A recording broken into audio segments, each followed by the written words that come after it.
et aussi surtout l'accompagnement et la prise en charge des enfants. Alors, avant de continuer, j'aimerais un peu rendre hommage à Dr Fatih. C'est vrai que je ne la connais pas, mais je connais Dr Moud qui m'a un peu initié en pédiatrie. Et je sais que c'est une personne qui connaissait très bien Fatih. Il m'a raconté des histoires et des anecdotes sur elle. Donc c'est l'occasion pour lui souhaiter que le bon Dieu l'accueille dans son paradis céleste et que son travail soit pérennisé. Et je sais que ce n'est pas facile de travailler à la pédiatrie en tant que médecin, mais surtout en tant que femme. Comme notre doyen l'a dit tout à l'heure, 74 lits, maintenant je crois qu'on est aux environs d'une centaine. On a 94 lits en prenant en compte la néonate une bonne qui est à la maternité. Je crois que c'est l'occasion un peu de faire un plaidoyer pour le service. Comme Yirim l'a dit, je crois que c'est une table ronde qui permet de soulever un peu les difficultés. Bien vrai qu'il y a des améliorations. Moi, je me rappelle en 2018, j'étais seul avec le monde à la pédiatrie. Maintenant, il y a 2 pédiatres et il y a 5 médecins généralistes qui assurent la garde. Mais cela ne suffit pas pour le service de pédiatrie. Du fait que c'est un service, bon, on peut dire que c'est un service, mais en réalité c'est un hôpital. Parce que si vous prenez comment on appelle l'hôpital Albert Royer ou bien vous prenez l'hôpital de Pikine, la pédiatrie de Pikine, je crois que si on prenait le nombre de lits qui se trouvent au niveau de la pédiatrie, ça fait le service de l'hôpital de Pikine. Donc c'est un hôpital dans l'hôpital. Et tout le problème de la pédiatrie se résume sur la prise en charge des urgences. Et ça, je crois que c'est partout au Sénégal. Et ce qu'on aimerait, surtout dans ce cadre-là, c'était d'avoir un service d'urgence pédiatrique. Comme tout le monde le sait, la majeure partie des enfants qui viennent à l'hôpital, ils viennent en urgence. Et que si vous prenez toute la région de Kaolack, on dit que le service de pédiatrie dispose que de 12 lits des urgences. Et tout le monde sait que rien que le département de Kaffrine, de Nioro, on peut envoyer en une journée plus de 12 malades. Donc pour dire que si on vient au mois de septembre, octobre, des fois on peut faire un lit pour 3 enfants. Donc ce qui va un peu fausser la prise en charge, mais aussi ça va augmenter le nombre de décès. Donc je crois que c'est ça le plus important. Et aussi sur le plan néonatologie, bon, dernièrement on est en train de réfléchir sur comment trouver une solution pour un peu changer la salle de néonat. Je crois que tout le monde ici connaît la salle de néonat out, de même que la salle de néonat in. C'est une salle qui est un peu exiguë, avec un nombre de lits très élevé et qui n'a pas d'espace. Donc si on pouvait avoir des partenaires, aussi bien à l'administration que les partenaires externes, et je crois que ça doit être le plaidoyer qu'on doit lancer, parce que je pense que l'hôpital seul ne peut pas gérer tout ça. Donc je crois que l'hôpital c'est un hôpital régional avec des partenaires qui se trouvent au niveau de la région. Je crois que les Kaolackois doivent intervenir pour un peu améliorer par exemple la prise en charge des enfants. Et pour cela, il faut qu'il y ait un service qui est adapté à cette prise en charge-là. Je crois que ces bâtiments-là sont des bâtiments qui sont anciens, donc qui datent peut-être avant même ma naissance.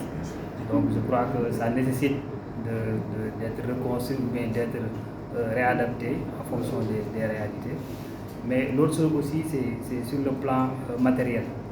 C'est vrai que l'hôpital est en train de faire des efforts avec leurs partenaires, mais cela ne suffit pas, parce que toute la région de Kaolack, il n'y a pas une unité de réanimation pédiatrique. Donc si on a des enfants qui nécessitent une réanimation, donc je crois qu'on fait seulement ce qu'on peut, mais il n'y a pas une unité en réalité de réanimation. Ce qui est disponible, c'est la réanimation adulte, donc qui ne prend pas en charge les enfants.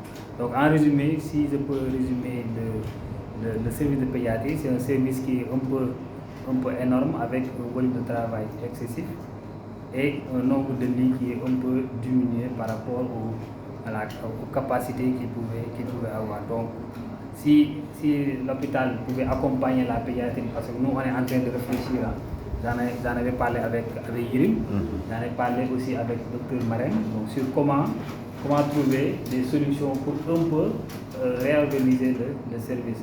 Et récemment, on avait reçu la visite du chef de service de la pédiatrie de Diamniadio, qui a visité la néonatologie, et elle nous avait proposé, et ça je crois que c'est pas la première fois, je crois qu'il y a aussi le professeur Camara qui m'avait fait une petite remarque en 2021. Il m'avait dit que lorsqu'il était venu pour la supervision de la PCI, c'était dans les années 90, il avait proposé qu'on change la salle de néonatologie. Ça c'était dans les années 90. Il m'avait demandé tu étais où? Je lui ai dit je suis à Kaolack actuellement. Il m'a dit que pourtant j'avais proposé. Il m'a même demandé est-ce qu'on a changé la salle. Je lui ai dit non. Il m'a dit qu'ils avaient proposé qu'on change la salle et qu'on le fait monter à l'étage.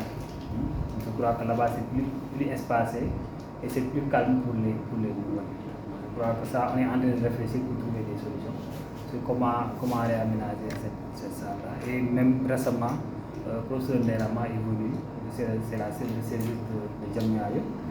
C'est aussi le président de la Société sénégalaise de pédiatrie. Elle nous a même proposé aussi de déplacer la salle parce que c'est un peu exigu par rapport à la capacité d'accueil. Donc en résumé c'est ça. Et aussi faire un plaidoyer pour le renforcement du personnel. Je crois que ça aussi on en a parlé lors des audits des lycées néonataux. Donc il faut un renforcement du personnel et aussi à l'équipement. Pour ce qui est de l'équipement, je crois que l'administration est en train de faire des efforts parce qu'on a reçu du matériel avec les partenaires de l'hôpital. Je crois que si ça continue dans cette lancée-là, je crois qu'on peut relever le plateau. Mais ce qui est plus urgent pour moi, c'est d'avoir un service d'urgence pédiatrique. Pour le moment, on n'a pas encore de service d'urgence pédiatrique, on a seulement une salle d'urgence où on met tous les enfants. Et si on pouvait avoir un service d'urgence pédiatrique, ça nous allait permettre, par exemple, de travailler avec les chirurgiens pédiatriques. Parce que aussi tout le monde sait que les maladies chirurgicales qui viennent sont reçues en externe. Donc si on pouvait avoir un service, au moins, ils pouvaient, comme c'est les enfants, dans tous les cas, la prise en charge des enfants, ça fait avec les pédiatres et les chirurgiens pédiatriques. Donc ça pourrait nous aider à mutualiser nos efforts pour un peu réduire le temps et aussi améliorer la prise en charge et réduire aussi surtout la mortalité. Parce qu'on a vu que depuis qu'on a médicalisé les gardes, le taux de mortalité néonatale a diminué. Ce qui veut dire que pour que les décès diminuent, il faut juste améliorer les conditions de prise en charge. Il n'y a pas autre chose. Si les conditions sont réunies, les enfants ne vont pas mourir. Donc il faut juste continuer à faire des efforts. Chercher des partenaires dans la région. Je crois qu'il y a des personnes dans la région qui peuvent appuyer l'hôpital sur beaucoup de domaines, surtout la pédiatrie, parce que la pédiatrie c'est notre pédiatrie, c'est nos enfants qui sont là. Donc je crois que c'est ça que j'avais à dire. Et remercier l'assistance, remercier aussi le personnel de la pédiatrie qui a un travail énorme vu le charge de travail qu'on a. Parce que rien qu'en une journée, on peut recevoir une cinquantaine de consultations, plus les hospitalisations. Je crois que ça, c'est quelque chose à magnifier, à encourager le personnel, à continuer dans cette lancée. Mais aussi remercier les partenaires et l'administration pour leur appui et leur accompagnement pour l'amélioration de la prise en charge des enfants. Donc, je crois que c'est ça que j'avais à dire.